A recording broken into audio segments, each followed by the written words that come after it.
বেশি ভাত বকিস না, তোকে সবার থেকে বেশি ধৈর্য ক্ষমতা আমার, বুঝলি? মুখে কইলেই হয়ে গেল, তা নয় তো কি? চুপ কর, সবকিছু শুধু মুখে কইলেই হয় না, প্রমাণও দিতে হয়, ঠিক আছে? ওকে, তাহলে একটা গেম হয়ে যাক, দেখা যাক আমাদের সবার মধ্যে কার সব থেকে বেশি ধৈর্য ক্ষমতা। কিন্তু গেমটা কি? কাতুকুতু।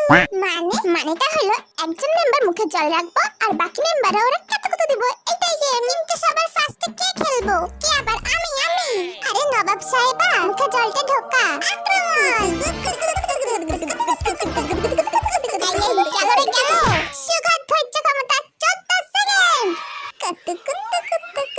জানিস তো জিনু, তোর দিয়ে আমি অনেক হ্যান্ডসাম। চুপ কর, নিজেরা কি মনে করিস? এই স্টপ, এখানে খেলা চলতেছে নাকি অন্য কিছু? আর জিনু, তোর ডিসকোয়ালিফাইড করা হইতাছে। সে করো গিয়া, তাই বলে ও এরকম ভুলভাল কথা কইবো? আরে মেদলুট খায়া আক্রমণ।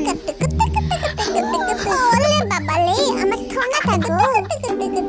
দেখের পাখান ধরতে পোলা মুখ বাইরে ভাই, এবার ওটা চার মুখ খোলার বদলে তোর জামা কাপড় খুলে ফেলতেছিস তোরা। ওকে, তুই ধৈর্য ক্ষমতা 65 সেকেন্ড। শোন, তোকে লিডার চিরে হারানো অতটা ইজি না, বুঝলি? ও মা, তাই নাকি লিডার জি? আক্রমণ। ওয়াও, আরে মে ধৈর্য ক্ষমতা 1 সেকেন্ড। ভাই রে ভাই, আস্তে। জিমে ধৈর্য ক্ষমতা 4 সেকেন্ড। দুম ভাবি, তুই ডিসকোয়ালিফাইড। থাঙ্কু। এবার খেলবো আমাদের সকলের প্রিয় তেগুয়া, আর ওরে কাতুকুতু দিব চিনু। দেখ ভাই, যা হইছে ভুলা যা, মুখে জল। No.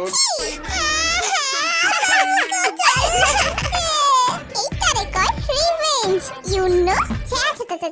এগুলা খেলা ছিল না অন্য কিছু? যাই হোক, আজকে